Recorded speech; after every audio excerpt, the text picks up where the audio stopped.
Oh, I was just going to say, yeah, constructive criticism is a skill. And when people are coming into the industry straight from university, it can be a terrifying thing.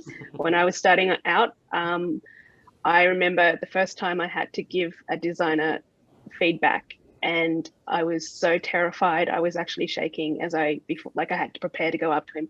And now I'm like, it's my super skill. But constructive criticism and knowing how to say that is definitely something that should be practiced at the university level, and probably is. And it's also should be modeled from the top down as well. So it's not just about that person getting it right. It's about a holistic experience of the company, and modeling those skills together. In all directions, Joey. In fairness, it's people students giving feedback to their peers, Yep. up to their teachers, Yep. and back in the other direction as well. Feedback should Yep. be available no matter which way you stand. So. Agreed. And a really key thing too is that, as we progress through the career, the difficulty of the challenges that we face in the types of feedback we have to give escalates, right? Yeah. As a CEO, you have to have much more difficult conversations with people. And relatively, is it more difficult for a new grad to give someone else feedback about something they don't like, or an experienced person to give, relatively, they're both really difficult. But it's still the same thing at the end of the day, right? Like, so those initial skills I learned in my 20s have equipped me to have difficult managerial conversations with people, and the structure of it, and the way you need to like empathize and have an understanding of their side of the situation is always the same. Yeah, absolutely. And there are we find from a kind of adult developmental level, or from a leadership developmental levels, people do step into, particularly when they step into kind of management roles, there's a certain where you go, right, I need to be the process enforcer now, and there's sort of mind shifts, and so one of the one of the challenges that we face is that you may have people who are really great at the soft skills, but when they transition into a role that has a whole range of other dimensions to it, they're I used to always say when I was a lecturer, like, my role here is to do brainwashing, right? I'm getting you to think about the world in a whole new way, right? Whether it's as a games designer or multimedia or whatever it is. And it's the same thing here, right? Your worldview keeps changing. And as your worldview changes, sometimes things you learned earlier, you kind of discard, not realizing, no, those bits you need to keep with you. So one of the challenges sometimes is, as people kind of go through these sort of steps, that you're kind of going, don't forget those core skills. It's funny. I started off as a production assistant, and I find a lot of the things that need to make you a successful production assistant come back to when you get to be a manager. And one of those things is being a therapist in a way, and again, going back to the whole understanding of like what people need, understanding context. But it's been really interesting for me to understand that, like, where I've started and where I am now essentially becomes like a supporting role at the end of the day. I think this conversation reminds me of is the distinction between leadership and management, a distinction that is often drawn in management literature, where you have the manager who's more looking into the operational side of things, but then you also have the leadership, someone who is there to inspire people to lead the team, which, to an extent also emphasizes empathy a bit more. I mean, is that a distinction that you'd agree? Dylan, I see you nodding along. Yeah, absolutely. It's sort of the first thing that pops into my head when you talk about that is sort of people being worried about how they're perceived and becoming defensive, right? And that's where a leader, a manager will just go, okay, look, here's what it is. I don't have time for it. This is what I need to do. Whereas a leader will sit there and go, okay, I can see that, this is a young person and they're worried about doing a great job. So the minute I say to them, that's not quite hitting the mark, they get defensive because they're really worried about failing. When you first come in, you don't have that confidence. You just figure, if I, make one mistake, I'm out, or it's going to brand me for the rest of my career. So that you have to realize that it's the actually being defensive that does far more damage than making mistakes ever will. So that's a leader will be teaching that or see that happening and address that. Whereas, you know, the manager, like you say, will just be, hey, well, I don't have time for that because we got deadlines to hit. We got stuff to bring together here. So yeah, I think that's really important, and just working with people, and that's something that can happen, you know, that can be worked on in university, is that creating those real life situations potentially, and helping people understand the damage that being defensive can do and how needless it is, you know. And that's why I mentioned that you can still get great grades in the way that our courses are structured, even if projects fail. That it's okay to fail. That's great. But that fast failure is often a good way to get to better practice. That's awesome. I want to go back to school. This is not the way I was taught. We've got postgrad courses if you like.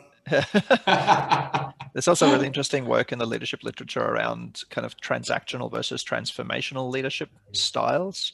You know, where you're very much this needs to get done, but you know, but one of the traps in it is that for really good transformational leadership to work, you need to be really solid in your transactional leadership. You know, clear expectations, and there's you know, that foundation needs to be there. So I think the foundation of the management skills needs to be there. If you think of it as kind of manager leader, you know, they both need to be there.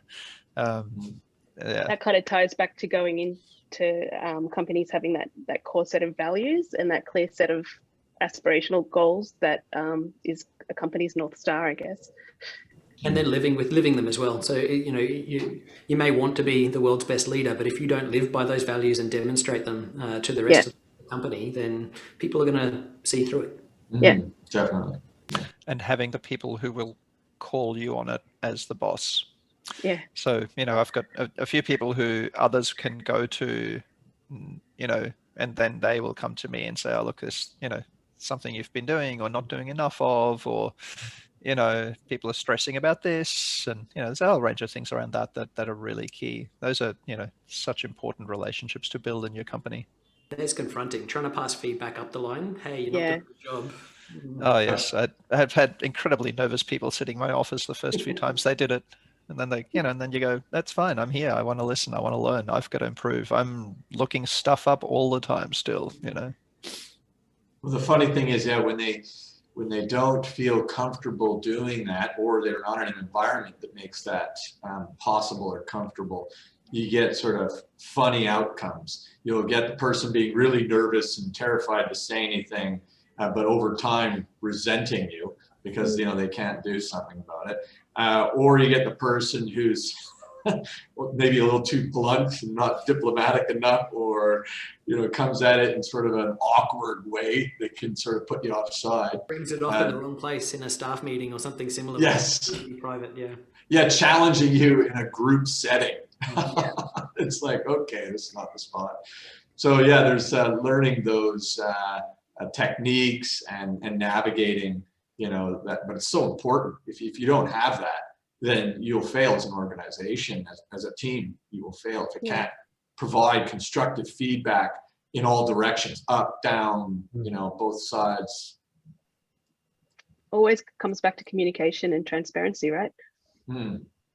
Yeah, but also in being able to do that communication effectively requires everyone to be emotionally mature and in a safe place and feel, you know, trusted and feel that it's safe to be honest and that respect is paramount.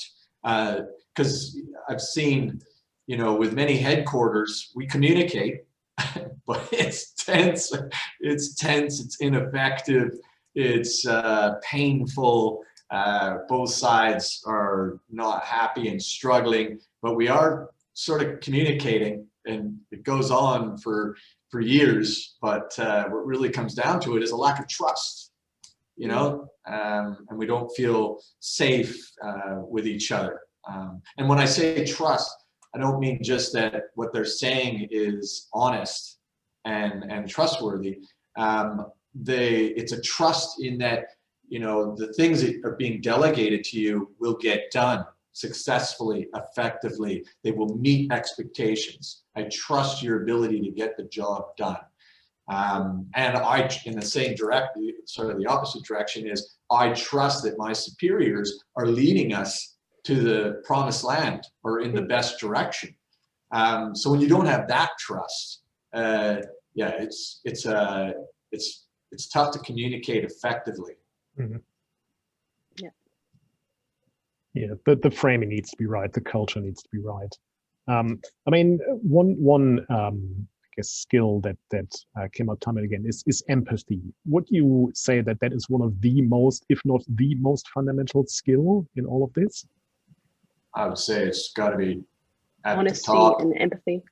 Yeah. Yeah. Definitely up there, but it rolls into, like Joe was saying, communication is incredibly important. You can be the empathy. You have to have the empathy before you start communicating. You have to know what the other person is thinking and how they're going to take what you're giving, so that you can change your feedback.